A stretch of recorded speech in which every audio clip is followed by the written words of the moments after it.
বিসমিল্লাহির রহমানির রহিম। আসসালামু আলাইকুম রহমতুল্লাহি ওবরাকাতু। বেশিরভাগ মানুষের প্রশ্ন এই যে পৃথিবীতে যমজ বাচ্চা জন্ম কেন হয়, মানে কোনো নারীর গর্ভে যমজ বাচ্চার জন্ম হয় আর এর কারণই বা কি, এবং প্রতিবন্ধী বাচ্চার জন্ম হয় কেন, কি ভুলের জন্য বাচ্চা প্রতিবন্ধী হয়। কিছু কিছু মানুষ বলে থাকে নারী কিংবা পুরুষ শক্তিশালী হলে তার গর্ভে যমজ বাচ্চা হওয়ার সম্ভাবনা বেশি। আজকে আমরা এই ভিডিওতে এই বিষয়টা নিয়ে আলোচনা করব ইনশাআল্লাহ। কোনো কোনো নারীর গর্ভে যমজ বাচ্চা হয় এবং কেন হয়, যমজ বাচ্চা নেওয়ার জন্য কি মেডিকেল কোনো পদ্ধতি আছে, আর এরই সাথে হযরত আলী রাদিয়াল্লাহু আনহু এর একটি ঘটনাও শেয়ার করব ইনশাআল্লাহ। আজকের এই ভিডিওটি সুন্দর হতে চলেছে, তাই শেষ পর্যন্ত আমাদের সাথে জুড়ে থাকুন আর ভিডিওটিতে একটি লাইক করুন, আর হ্যাঁ, চ্যানেলটিতে সাবস্ক্রাইব করে আমাদের সাথেই কানেক্টেড থাকুন। সন্তান আল্লাহর একটি বড় নিয়ামত, আর যমজ বাচ্চার জন্ম হলে সবাই অনেক খুশি হয়। বেশিরভাগ নারী পুরুষ চায় তাদের যমজ বাচ্চা হোক। অনেকেই বলে থাকে নারী শক্তিশালী হলে যমজ বাচ্চার জন্ম দেয়, অথবা অনেকেই বলে বারবার সহবাসের কারণে যমজ বাচ্চা হয়ে থাকে। চলুন জেনে আসি হযরত আলী রাদিয়াল্লাহু আনহু এই ব্যাপারে কি বলেছেন, মানে কোন কোন নারীর গর্ভে যমজ বাচ্চার জন্ম হয়। আরবের এক ব্যক্তি কন্যা সন্তান খুবই ঘৃণা করত, তাই যখনই তার ঘরে কন্যা সন্তান জন্ম হতো তখনই সে আল্লাহর এই বিশেষ নিয়ামত নিয়ে আফসোস করত। তো একবার হলো কি, আল্লাহ রব্বুল আলামিন সেই ব্যক্তির ঘরে যমজ বাচ্চা দিলেন, মানে দুটো মেয়ে।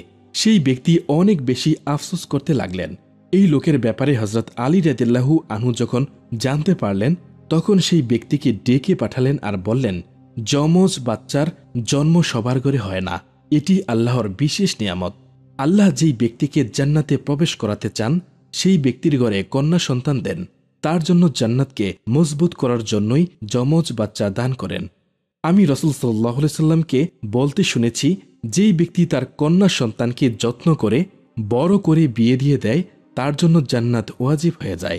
মনে রাখবেন, যমজ বাচ্চা মা বাবার ঘরে রহমত নিয়ে আসে। আল্লাহ চাইলে তোমাকে একটা মেয়ে এবং একটা ছেলে দিতে পারতেন, আবার দুজন যমজ ছেলে দিতে পারতেন। এভাবেই বুঝে নিবে এসব আল্লাহর ইচ্ছা। আল্লাহ যেমনটা চাইবে তেমনটাই হবে, কখনো আফসোস রাখা যাবে না।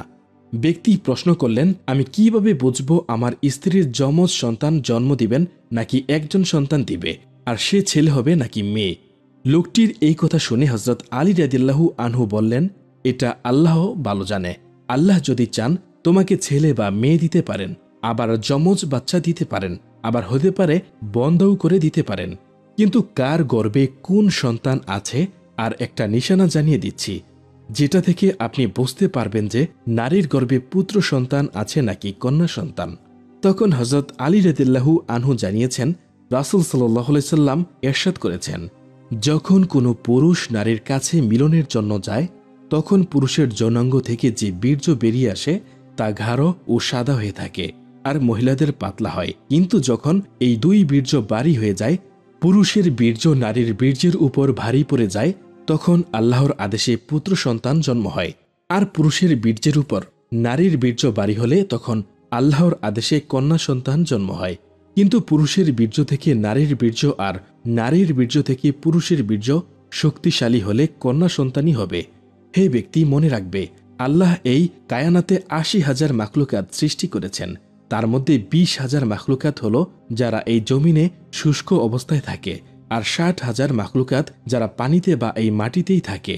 আর মনে রাখবে, আল্লাহ প্রত্যেক মাখলুকাতকে জোড়া জোড়া করেই সৃষ্টি করেছেন, যেমন নারী আর পুরুষ। আর এই মাখলুকাত যেন তাদের বংশবৃদ্ধি করতে পারে এবং তা কিয়ামত পর্যন্ত চলতে থাকে, মানে এই পরম্পরা যেন কিয়ামত পর্যন্ত চলতে পারে।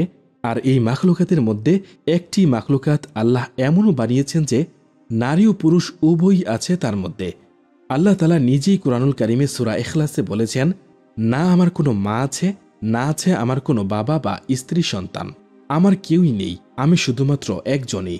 এরপর আল্লাহ তাআলা সূরা আস-সূরা এর ৪৯ নম্বর আয়াতে বলেছেন, একজন গর্ভবতী মহিলার পেটে কি আছে তা শুধুমাত্র আমিই জানি। আমার যাকে ইচ্ছা কন্যা সন্তান দান করি, আর যাকে ইচ্ছা পুত্র সন্তান দান করি, আর যাকে ইচ্ছা পুত্র কন্যা উভয়ই দান করি, আর যাকে ইচ্ছা তাকে কোনো কিছুই দান করি না, বরং বাঞ্জা করে রেখে দেই। তো এরই মধ্যে এক ব্যক্তি খাড়া হয়ে দাঁড়িয়ে বলে, ইয়া আলী, আমার সন্তান কান্না করে আর খুবই অসুস্থ হয়ে থাকে, তাহলে আমি কি করব?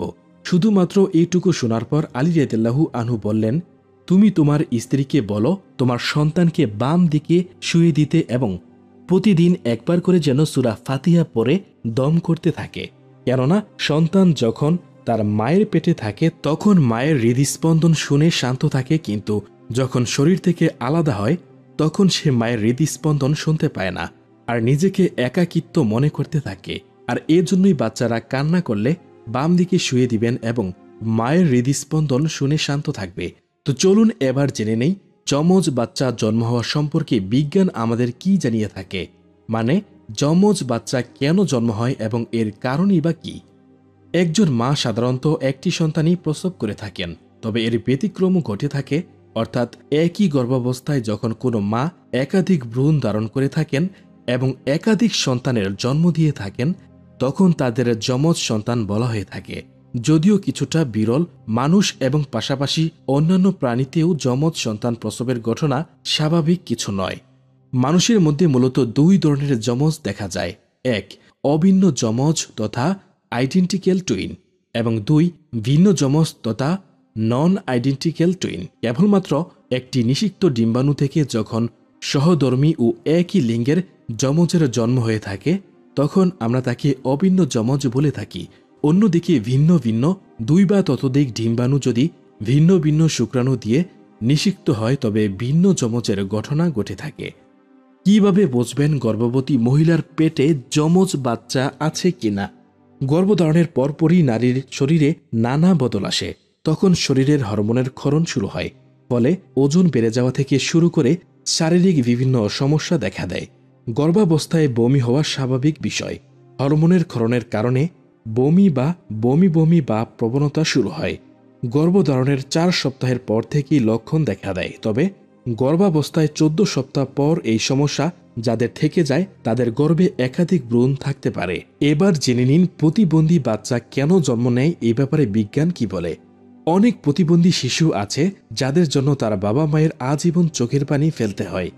মায়ের ও পরিবারের অন্যান্য সদস্যদের অসতর্কতায় জন্ম নেওয়া শিশু শারীরিক ও মানসিকভাবে দুর্বল ও স্বল্প বুদ্ধির হয়। বয়সের সাথে তার সঠিক বিকাশ হয় না। বয়স বৃদ্ধির সাথে সাথে প্রতিবন্ধী শিশুরা কোন এক সময় পরিবার ও সমাজের কাছে বোঝা হয়ে ওঠে। কিন্তু যদি একটু সতর্ক হওয়া যায় এবং কিছু নিয়মনীতি মেনে চলা হয় তবে এই অভিশাপ থেকে মুক্তি পাওয়া যায়। আসুন জেনে নেওয়া যাক প্রতিবন্ধী শিশু জন্মাবার কিছু কারণ। 1. গর্ভাবস্থায় শিশুর মা যদি ডাক্তারের পরামর্শ ছাড়াই নানা প্রকার ওষুধ খেতে থাকে তা শিশুর জন্য অত্যন্ত ক্ষতিকর হতে পারে।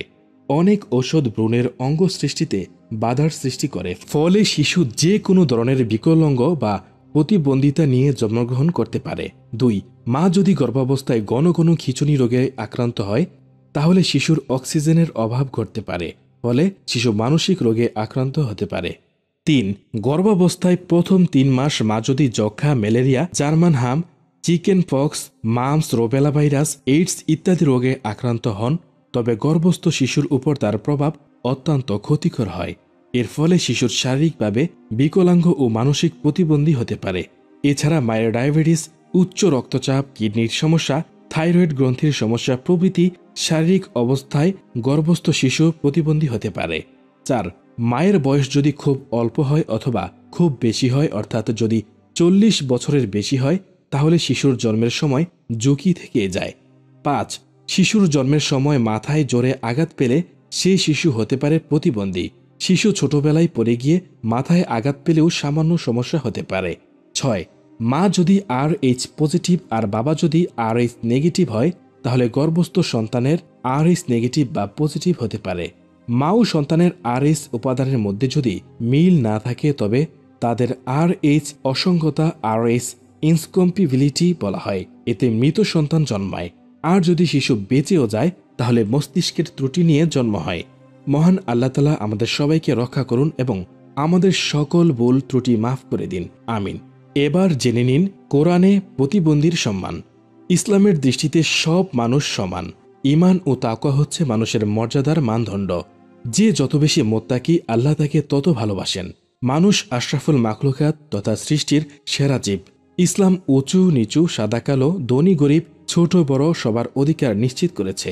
শুধু মানুষ নয়, বরং সৃষ্টির সব স্তরের সম্ভাব্য সব ধরনের বৈষম্য ও ভেদাভেদ দূর করে ভারসাম্যপূর্ণ জীবনের এক অনুপম দৃষ্টান্ত স্থাপন করেছে। আল্লাহ মানুষকে জ্ঞান ও বিবেক দিয়েছেন।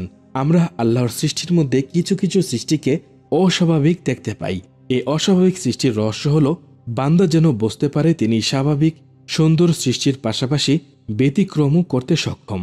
তিরমিজি শরীফের বর্ণিত হাদিসে কুদসিতে আল্লাহ তাআলা বলেন, আমি যার প্রিয় চোখ নিয়ে নেই, অতঃপর সে ধৈর্য ধারণ করে এবং নেকির আশা করে, আমি তার জন্য এর বিনিময় জান্নাত ছাড়া অন্য কিছুতে সন্তুষ্ট হই না। প্রতিবন্ধকতা মানব জীবনের এক দুর্বিষহ অধ্যায়ের নাম। জন্মগত দুর্ঘটনা কিংবা অসুস্থতা যে কারণেই হোক, সব ধরনের প্রতিবন্ধী সহ উত্তম আচরণ এবং তার উপকারে হাত বাড়িয়ে দেওয়াই শিক্ষাই রয়েছে ইসলামে। রাসূল সাল্লাল্লাহু আলাইহি সাল্লাম বলেন, তোমরা ক্ষুধার্তকে খাবার দাও, রোগীর সেবা করো এবং বন্দীকে ছেড়ে দাও। আমাদের উচিত তাদের ব্যাপারে সমাজে বিদ্যমান নেতিবাচক দৃষ্টিভঙ্গি পরিবর্তন করে ইসলাম তাদের যে সম্মান মর্যাদা ও অধিকার দিয়েছে তা নিশ্চিত করা। সর্বোপরি আল্লাহর কাছে তাকওয়া ছাড়া শারীরিক অবকাঠামোর কোনো মূল্য নেই। সুতরাং আল্লাহ আমাদের ইমানি ও মানবিক চেতনায় পদক্ষেপ গ্রহণে তৌফিক দিক। আমিন। তো বন্ধুরা, এই ছিল আজকের ভিডিও। দেখা হবে পরবর্তী ভিডিওতে। প্রতি মুহূর্তে প্রত্যেকের সুস্থতা কামনায় আজকের ভিডিওটি এখানেই সমাপ্তি। আসসালামু আলাইকুম ওয়া রাহমাতুল্লাহি ওয়া বারাকাতুহু। আল্লাহ হাফেজ।